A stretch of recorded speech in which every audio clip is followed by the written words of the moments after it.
Why do I get the feeling this won't last, and that at some point normal service will be resumed?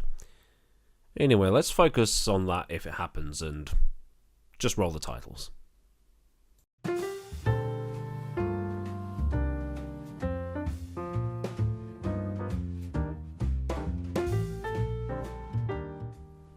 Now, at this time of year, I'm actually grateful for only getting a highlights package on Channel 4 in the evenings and just listening to the 5 live radio commentary and having a text feed, because it's the World Snooker Championships on at the minute, and that's interesting to me. At the same time, it appears that Formula 1 is getting better enough that you can actually watch it live in its entirety now. But anyway, a sprinkling of the wet stuff falling from the skies seems to do something when it comes to Formula 1. Spa 1998, Canada 2011, Germany 2018, Singapore 2017, and so on. Get the track wet, and it results in a bit of carnage. But carnage doesn't make a race good. Mugello last year is an example. Yeah, it was a Hamilton runaway once again, but people seem to have happy memories of that one because it was A, recent, and B, people forgot how to rolling start properly. But there was a big talking point before the race because it was the closest top 8 in qualifying since 2012. The new regulations have managed to get the cars closer together, which is what everybody wants, right? It might have been closer still or slightly different had Max and Checo not made tiny mistakes and Lando not been busted for track limits. And track limits is a video I want to do as a standalone topic later on this week. I might even do it tomorrow. So it left the front three of Hamilton, Checo and Max, with Leclerc in fourth, putting in a decent performance at the circuit named in honour of Ferrari's founding father and son. But then the rain came down, drenching the circuit in some places and leaving it dry in others, which put teams in a quandary. Intermediates or wets? Most chose the green wall intermediates, or inters, because this is Formula 1 and we need to shorten everything. Can anyone find the exact point when they started saying P2, FP3, Q1 and all that stuff? Because you never heard that in the 90s. He's going through T2 now! No! It's turn 2! Maybe it's me that's the old-fashioned one living in the past now. I've become the very thing I hate. But Max managed to get a decent start compared to Hamilton and Checo and was side by side with Lewis into Tamburello. In addition to just getting away better, Max had the little dry spot where Lewis's grid box had been, and that helped just that extra teeny tiny bit with getting away.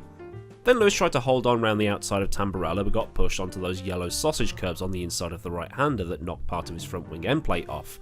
I mean, that's if it wasn't already clanged off by the Red Bull. Now, should Max have left more room? Yes. But only if it was lap 2, 3, 4, basically any lap that wasn't lap 1. It's the first couple of corners, on the first lap, on a damp track, tyres are cold, they don't know the conditions.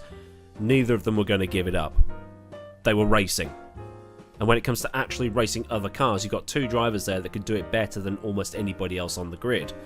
Max went for it, Max got it. It was risky, but the reward was totally worth it. Then just like at Bahrain, Max went out into a 2 to 3 second lead. Well, he did after the safety car came out because Latifi and Mazepin came together, but that's where that gap stayed. Lewis then started to pull it back later on in the stint. So it appears, at least to my amateur eye, that while the Red Bull can pull that initial gap, it burns its tyres out before the Mercedes does, and that early advantage it has is negated. And we saw it in the final stages of the Bahrain Grand Prix too. After Max's attempted overtake at turn 4, a couple of laps later on newer and therefore theoretically fresher tyres, he had nothing to fight with. Now, is that a car problem or a Max problem? I don't know yet, because right now the other Red Bull and Mercedes aren't giving us much data to work with. The conditions were causing trouble for a lot of people. Perez made a mistake under the safety car and then overtook cars to retake his position, which got him a 10-second time penalty, but Raikkonen got 30 for the same thing. Latifi spun lap 1 at Aqua Minerale, Leclerc spun on the formation lap, Alonso went off on his way to the grid, and Mick Schumacher spun warming his tyres up and hit the wall near the pit exit, which actually closed the pit lane for a time. It actually means that the Schumacher family has the unwanted record of being the first father-son pairing to be involved in a crash behind the safety car. But when it wasn't raining, it was pouring for the Mercedes pit crews. Lewis had a slow stop that handed back the advantage to Max, but traffic allowed Lewis to get back into play, gaining 3 seconds on one lap. Traffic giveth, traffic taketh, as they say in endurance racing. But then Lewis ended up in the wall.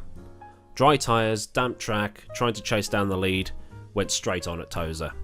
And that's something that doesn't happen very often, and most people would have just left the car there and called it a day with race over. But Lewis plucked reverse, eventually, got out of the gravel trap and resumed, dropping to 9th when he stopped to repair the car and was put a lap down in the process. And it's an error that Lewis admitted to, and like I said, something we don't see very often. It's something he also doesn't need this early on, and it will have given him one hell of a wake up. It's an embarrassing moment, but Max almost followed it with some embarrassment of his own trying to get the power down when the race restarted. It could have been both of them out of the race at one point, and Max could have taken himself out of the race when it was pretty much won. We talk about Lewis's luck, and we talk about his luck a lot. And this time I'd say he got a decade's worth of luck in less than 2 minutes, because Bottas and Russell collided going into Tamburello. Russell gave Bottas too much room, clipped the grass, and they made contact, with Bottas's halo copping a major whack and both of them ending up in the gravel. Mercedes was totally written off. And Russell was not a happy chappy. He gave Bottas a stiff talking to, as well as shouting, "Is this guy a fucking or what?" into the radio. He even smacked Bottas on the helmet with the fin giving the finger in return. And some people are saying they've lost respect for Russell after this, because Bottas could have been injured, it was Russell's fault, and so on, and that's very easy for us to say sat in our armchairs watching from the comfort of our houses. Now the thing is, both of those drivers travelling at 180 miles an hour when Russell dropped it. The adrenaline's going, it's all heat of the moment, and so on. In that moment, he felt Bottas was at fault. And if you know this channel, I do a bit of competitive sim racing from time to time, like iRacing, and I did a touring car league last year in rFactor 2, I did the Race All-Star Battle last year in the first lockdown, and there were many times when something happened and you'd start calling the other guy a total moron and start claiming that he ruined your race. And then you look at the replay files afterwards and there's that painful swallowing of ego and pride when you go, okay, maybe that was my fault. Example. Alton Park, Race 3, Touring Cars. I got punted at turn 1 into a spin and I was convinced I had the brakes on when I later ended up in the middle of the track and survived getting hit by the slimmest of margins. I got a grid penalty and all sorts for it. I was convinced I had the brakes on. Turns out I only gave them a little bit of a tap when I was on the grass and I wasn't actually holding them when I ended up back in the middle of the track. To put it another way, because people are like, yeah, well that's esports and sim racing, it's not real racing. I'll paraphrase Sebastian Vettel after Bahrain a couple of years ago. Let's say I punched you in the face. What would you do? What would you say? You're not exactly going to be polite about it, are you?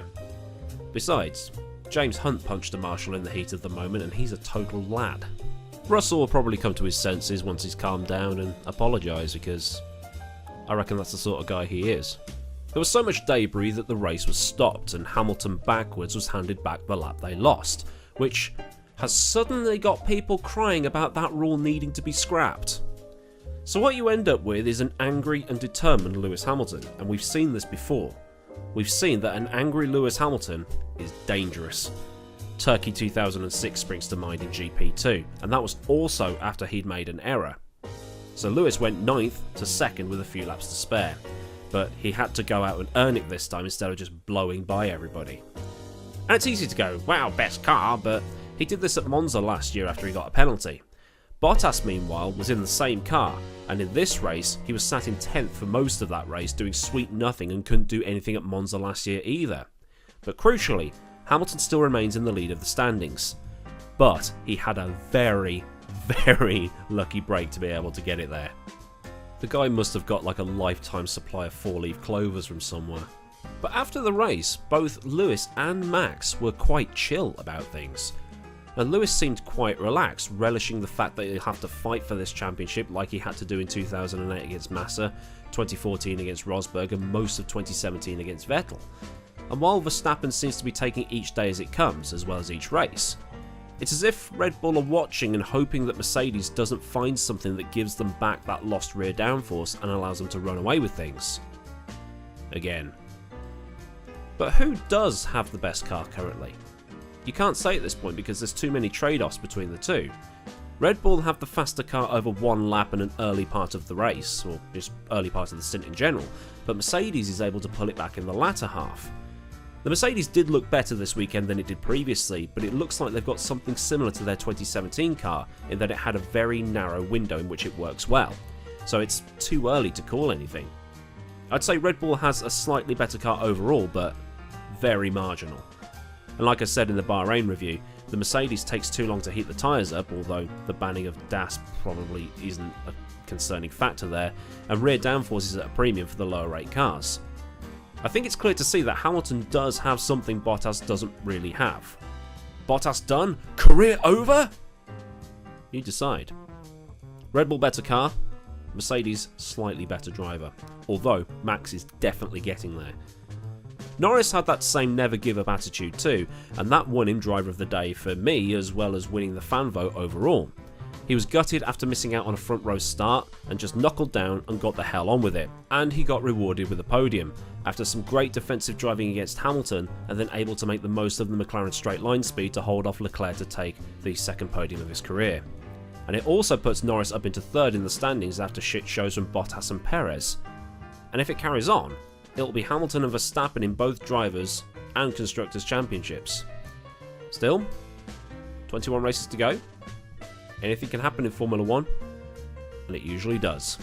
So this has been a review and some opinions and like a recap of the Emilia-Romagna Grand Prix, the San Marino Grand Prix of 2021. If you've enjoyed this video and sort of agree with what I've said, then give it a thumb up and all that good stuff. And if you want more post-race reviews and just talking points from the world of motorsport and the virtual world of motorsport as things happen there, then subscribe with the bell on so you get all the latest. Big thanks as always go out to the patrons of this channel via Patreon, and if you wish to join them or just join in the Discord stuff, then I'll leave all the relevant links in the description box for you. So until next time, I've been Aidan Millward, have a great day wherever you live in the world, and I'll see you all again soon for another video. So until then, goodbye.